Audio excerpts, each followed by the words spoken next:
Om Shanti. Om Shanti. Good morning. आज प्यारे बाबा के 14 दिसंबर 2022 के साकार महावाक्य हैं। सार में बाबा ने कहा, मीठे बच्चे, तुम्हें ज्ञान का तीसरा नेत्र मिला है। तुम त्रिकालदर्शी बने हो, लेकिन यह अलंकार अभी तुम्हें नहीं दे सकते, क्योंकि तुम पुरुषार्थी हो। प्रश्न है, गृहस्थ में रहते कर्म अवश्य करना है, लेकिन किस एक बात की संभाल जरूर करनी है? उत्तर है, कर्म करते व्यवहार में आते अन्न की बहुत परहेज रखनी है। पतितों के हाथ का नहीं खाना है, अपने को बचाते रहना है। कर्म सन्यासी नहीं बनना है, लेकिन परहेज जरूर रखनी है। तुम कर्म योगी हो, कर्म करते बाप की याद में रहो तो विकर्म विनाश होंगे। ओम शांति। बाप बैठ बच्चों को समझाते हैं। जब कोई गीता आदि सुनाते हैं तो कहते हैं, यदा यदाई, जब जब धर्म की गलानी, अधर्म की वृद्धि होती है, तब भगवान आते हैं। बरोबर धर्म की गलानी होती है। गलानी माना निंदा। तो भारत में धर्म की गलानी और अधर्म की वृद्धि हो जाती है। मैं आता ही तब हूँ जब यह हालत होती है। बहुत दुख है, मौत सामने खड़ा है, विनाश के लिए मुसल भी तैयार हैं। अभी तुम बच्चे जानते हो, बाबा आया हुआ है आदि सनातन धर्म की स्थापना करने। ब्रह्मा द्वारा स्थापना, शंकर द्वारा विनाश, विष्णु द्वारा पालना। बरोबर यह तीनों कर्तव्य अभी चल रहे हैं। अभी तुम ब्राह्मण हो और जानते हो, अभी हम ब्राह्मण से फिर देवता बन रहे हैं। अभी शिव बाबा के पोत्रे हैं। शिव बाबा का एक बच्चा, एक से फिर तुम कितने बच्चे बनते जाते हो। पतितों को पावन बनाने की सेवा तुम कर रहे हो। यह है बेहद का यज्ञ। यज्ञ में सारी पुरानी दुनिया स्वाहा हुई थी। इस यज्ञ के बाद फिर कोई यज्ञ होगा ही नहीं। सतयुग त्रेता में कोई यज्ञ रचते ही नहीं। यज्ञ रचते ही हैं विघ्नों को हटाने के लिए। यह तो बहुत भारी विघ्न है, तो इसके लिए बड़ा यज्ञ चाहिए। यह है बेहद का यज्ञ। इसमें पुरानी दुनिया की सामग्री जो भी है, सब स्वाहा होनी है। रुद्र अथवा शिव बाबा एक ही है। जैसे शिव का रूप है, वैसे रुद्र का भी रूप है। श्री कृष्ण तो साकारी है। इसका सच्चा सच्चा नाम ही है शिव ज्ञान यज्ञ। शिव बाबा कहते हैं, रुद्र बाबा नहीं कहते हैं। भोला भंडारी शिव बाबा को कहते हैं। यह है शिव बाबा का यज्ञ। उनसे हमें सृष्टि के आदि मध्य अंत की नॉलेज मिल रही है। तुम जानते हो, हमको ज्ञान का तीसरा नेत्र मिला है। देवताओं को तीसरा नेत्र दिखाते हैं ना, परंतु यह है ज्ञान का तीसरा नेत्र, जो तुम ब्राह्मणों को मिलता है, जिससे तुम देवता बनते हो। वहां तीसरे नेत्र की दरकार नहीं है, परंतु तुमको तो दिखा नहीं सकते, क्योंकि तुम पुरुषार्थी हो।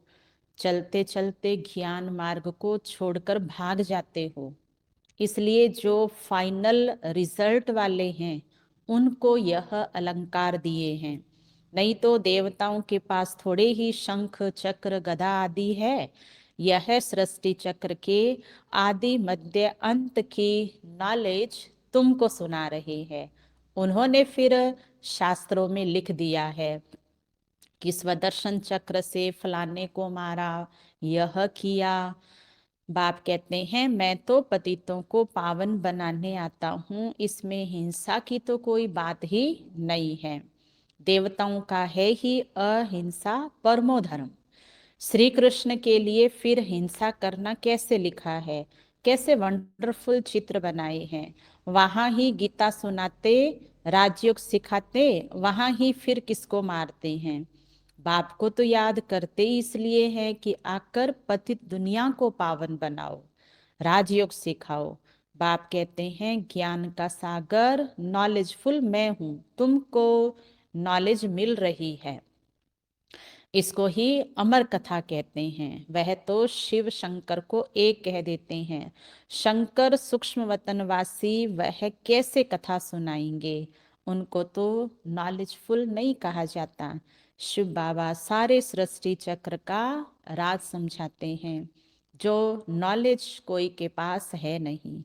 बाप धनी को न जानने के कारण ही आर्फन बन पड़े हैं, लड़ते झगड़ते रहते हैं। सतयुग में कोई झगड़ा होता ही नहीं, ना रोना ना पीटना, इसलिए मोहजीत राजा की कथा सुनाते हैं। कथाएं तो ढेर है, हर एक धर्म में किस्म किस्म की कथाएं हैं, जो सब भक्ति मार्ग की सामग्री है। भक्ति करते हैं भगवान से मिलने लिए, आधा कल्प भक्ति करते आए हैं। भगवान तो किसी को भक्ति से अब तक मिला ही नहीं है। अब आपने तुम बच्चों को परिचय दिया है, तुम्हें फिर औरों को देना है। सन शोज फादर, तो बाप का परिचय दे सबको, नॉलेज बताते रहते हो। तुम हर एक बच्चे के बुद्धि में है कि शिव बाबा हमारा रूहानी बाप है। यह भी भक्ति मार्ग वालों को समझाना है कि तुम्हारे दो बाप हैं, एक पारलौकिक बाप और दूसरा एक लौकिक बाप, दूसरा पारलौकिक बाप, जिसको गॉड फादर कहते हैं, जिसने यह बेहद की रचना रची है। बाप से तो जरूर वर्षा मिलता होगा, वह है ही स्वर्ग की रचना रचने वाला। भारत स्वर्ग था, इन लक्ष्मी नारायण का राज्य था। उन्हों को ये राज्य किसने दिया। कलयुग अंत में कोई भी विश्व का मालिक है नहीं, यह है ही रावण का राज्य। खुद भी कहते हैं हमको राम राज्य, नई दिल्ली में दैवी राज्य चाहिए। राम राज्य है सतयुग त्रेता, रावण राज्य है द्वापर कलयुग। द्वापर से ही भक्ति मार्ग शुरू होता है, विकार भी शुरू होते हैं, जिसकी निशानियां भी है। जगन्नाथपुरी के मंदिर में बाहर देवताओं के गंदे चित्र बनाए हैं, ताज तखत आदि वही है, सिर्फ चित्र विकारी दिखाते हैं। जब देवताएं वाम मार्ग में जाते हैं तो फिर धरती की उथल पाथल भी होती है। पूजा के लिए कितना भारी मंदिर बनाया है, सोने हीरे के महल सब नीचे चले गए। भक्ति मार्ग में पूजा के लिए बहुत सारे मंदिर बनाए, आपे ही पूज्य और आपे ही पुजारी। बाबा समझाते हैं मैं तो पुजारी नहीं बनता हूँ, अगर मैं बनूं तो मुझे फिर पूज्य कौन बनाएगा। मैं न पतित बनता हूँ न बनाता हूँ, पतित तुमको रावण बनाता है, जिसको जलाते आते हैं। इस समय पाप आत्माओं की दुनिया है, गाते भी हैं पतित पावन आओ, फिर कह देते पतित पावन सीताराम। झट त्रेता वाले राम की याद आ जाती है, और वह तो पतित पावन नहीं है। बाप यह सब बातें समझाते हैं, तुम सब सीताएं हो, द्रौपदियां हो, एक की बात नहीं है। द्रौपदी को 5 पति दिखाते हैं, ऐसी बात है नहीं। भारत ही प्राचीन पवित्र खंड था, क्योंकि पतित पावन परम पिता परमात्मा का बर्थ प्लेस है। उसने यहाँ आकर पतित नरकवासियों का उद्धार किया है। सब धर्म वाले गॉड फादर को याद करते हैं, क्योंकि सब तमो प्रधान है। इब्राहिम, बौद्ध आदि सब इस समय हाजिर है। पहला नंबर ब्रह्मा भी पतित दुनिया में है, तो और कोई वापस कैसे जा सकता। सभी इस समय कब्र दाखिल है। बाप आकर सबको सदगति गति देते हैं। सतयुग में भारत पवित्र था, देवताओं के आगे गाते भी हैं आप सर्वगुण संपन्न संपूर्ण निर्विकारी। हम विकारी हैं, इस समय सब विकारी हैं, सबको निर्विकारी बनाने बाप को आना पड़ता है। तो पतित पावन बाप ठहरा न कि पानी की नदियां, पतित पावन ज्ञान सागर से निकली हुई यह ज्ञान गंगाएं शिव शक्ति सेना है।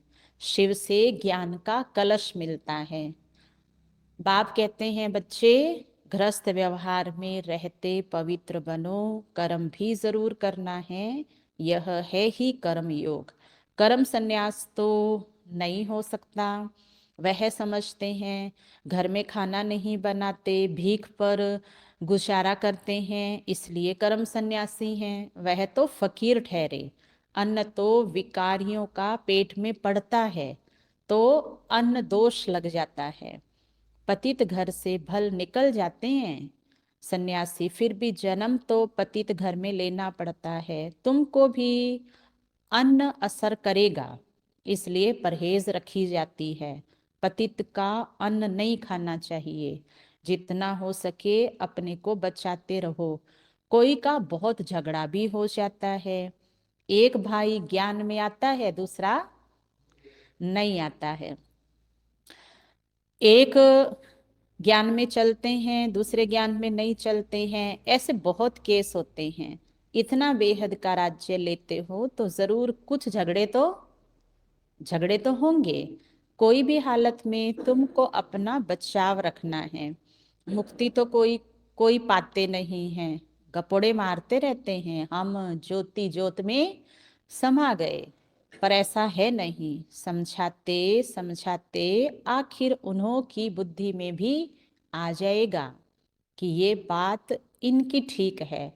सतयुग की आयु अगर लाखों वर्ष होती तो संख्या तो बहुत बढ़ जाती।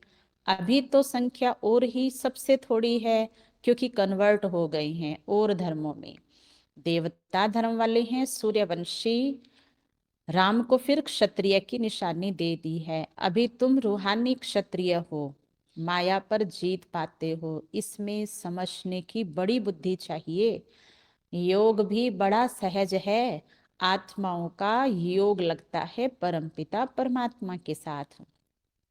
योग आश्रम तो बहुत है, परंतु वह सब हठ योग कराते हैं। यह थोड़े कहते हैं परम पिता परमात्मा के साथ योग लगाओ। तुम बच्चे जानते हो बाबा हमको दलाल के रूप में मिले हैं। कहते हैं मामे कम याद करो तो खाद निकल जाएगी। याद करते करते तुम मुक्ति धाम में चले जाएंगे। बाप बैठ समझाते हैं बच्चे, देखो दुनिया का क्या हाल हो गया है। तुम जो विश्व के मालिक थे, अब बेगर बन पड़े हो, फिर बेगर टू प्रिंस बनना है। भारत बेगर है। पतित राजाएं पावन महारानी महाराजा के मंदिर बनाकर पूजा करते हैं। निराकार शिव बाबा की पूजा करते हैं। जरूर कुछ किया होगा। कितने मंदिर है तुम अभी जानते हो। 5000 वर्ष पहले भी आकर राजयोग सिखाया था। तुमने अनेक बार राज्य लिया है और फिर गवाया है। अब फिर शांति धाम और सुख धाम को याद करो, दुख धाम को भूलते जाओ। ये सब विनाश होना है, फिर तुम स्वर्ग के मालिक बन जाएंगे। बाप कहते हैं मैं तुम्हारा बेहद का बाप भी हूं, तुमको बेहद का वर्षा देने आया हूं। तुम्हारी दिल में खुशी है। हम अपनी राजधानी श्रीमत पर स्थापन कर रहे हैं, परंतु है सारा गुप्त। रावण पर जीत पानी है। गाया भी जाता है माया जीते जगत जीत। 5 विकारों पर जीत पानी है। 5 विकारों का संन्यास करना है। खिवैया तो एक बाप है, सबकी सदगति करने वाले सतगुरु बिगर घोर अंधियारा है। भारत में गुरु तो बहुत है, हर एक स्त्री का पति भी गुरु है। अच्छा, फिर इतनी दुर्गति क्यों हो गई है। कह देते हैं सब ईश्वर के रूप है, हम ईश्वर हैं, फिर योग किससे लगाएं। फिर तो भक्ति ही बंद हो जावे। फिर हे भगवान कह किसको बुलाते हो, साधना किसकी करते हैं। खुद ईश्वर थोड़े कभी बीमार पड़ता है, परंतु कोई पूछने वाला ऐसी ऐसी बातें उनसे नहीं है। डरते रहते हैं कि कहीं महात्माएं संत इत्यादि श्राप न दे देवे। वास्तव में श्राप तो तुम्हें देने वाला है रावण। बाप तो वर्षा देते हैं, रावण तुम्हारा दुश्मन है, इसलिए जलाते रहते हो। लक्ष्मी नारायण के चित्र को कभी जलाते हैं क्या? बिल्कुल नहीं। रावण क्या चीज है अभी तुमको मालूम पड़ा है। सतयुग में पावन प्रवृत्ति में सुख था, अभी पतित प्रवृत्ति में दुख है। अभी इसका विनाश होना है। तुम देखेंगे अर्थक्वेक आदि होती रहेगी। बाबा भी कहाँ तक बैठकर शिक्षा देंगे? लिमिट तो होगी ना। राजाई स्थापन होगी और विनाश होगा। अंत में तुम बहुत मजे देखेंगे, शुरुआत से भी जास्ती। वह तो पाकिस्तान था, अभी तो विनाश का समय है। तुमको बाबा बहुत कुछ दिखाएंगे। फिर जो अच्छी रीति नहीं पढ़े हुए होंगे वह अंदर फटकते रहेंगे। क्या कर सकते हैं? अभी जितना पुरुषार्थ करना है कर लो। बाल बच्चों को तो संभालना ही है, कायर नहीं बनना है। कदम कदम श्रीमत पर चलना है, बाप को याद करते रहना है। बस इसमें ही मेहनत है। पापों का बोझा सिर से कैसे उतरे, उसके लिए है ये सहज योग। यह है ज्ञान बल, योग बल, जिससे माया पर विजय पाकर विश्व के मालिक बनते हो। अच्छा, मीठे मीठे सिखिलदे बच्चों प्रति माता पिता बाप दादा का याद प्यार और गुड मॉर्निंग। रूहानी बाप की रूहानी बच्चों को नमस्ते। हम रूहानी बच्चों की रूहानी बाप दादा को याद प्यार गुड मॉर्निंग, नमस्ते नमस्ते नमस्ते। मेरे बाबा, मीठे बाबा, प्यारे बाबा, आपका शुक्रिया, बहुत बहुत शुक्रिया। धारणा के लिए सार। श्रीमत पर ज्ञान और योग बल से माया पर विजय पानी है।